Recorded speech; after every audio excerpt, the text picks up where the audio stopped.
Shalom everyone. I am Sarita, a student of the Holy Torah at ACTC Seminary. ప్రియ స్నేహితులారా, ఈ వారం తోరా పర్ష వైష్లాక్. వైష్లాక్ అంటే మరియు అతడు పంపెను అని అర్థం. సెఫర్ తోరాలో ఇది 8వ పర్ష.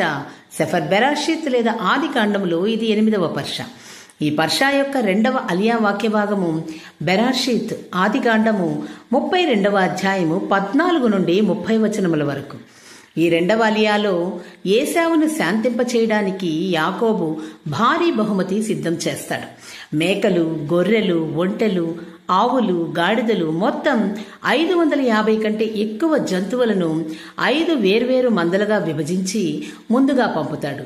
ప్రతి మందకు ఇది నీ సేవకుడైన యాకోబు బహుమతి, అతడు వెనక వస్తున్నాడు అని చెప్పమని ఆదేశిస్తాడు. రాత్రి యాకోబు తన కుటుంబాన్ని యబ్బోకు నది దాటిస్తాడు. ఒంటరిగా మిగిలిన అతనితో ఒక పురుషుడు అనగా ఎలోహిం దూత ఉషోదయం వరకు పోరాడతాడు. ఆ పురుషుడు యాకోబును ఓడించలేక అతని తొడగూటిని తాకి కీలు తప్పిస్తాడు.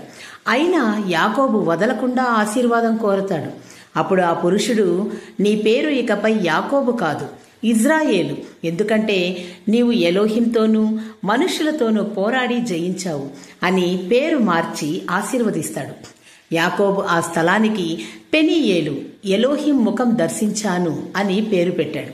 ఈ అలియా యాకోబు యొక్క జాగ్రత్త, దైవంతో నేరుగా పోరాటం మరియు ఇజ్రాయేలు అనే కొత్త పేరుతో దైవిక గుర్తింపు పొందడాన్ని చూపిస్తుంది. ప్రియమైన స్నేహితులారా, తోరా యొక్క మరిన్ని లోతైన ఆధ్యాత్మిక బోధనలను తెలుసుకోవడానికి మా యూట్యూబ్ ఛానల్ సబ్స్క్రైబ్ చేయండి. షలోం లహిత్రో.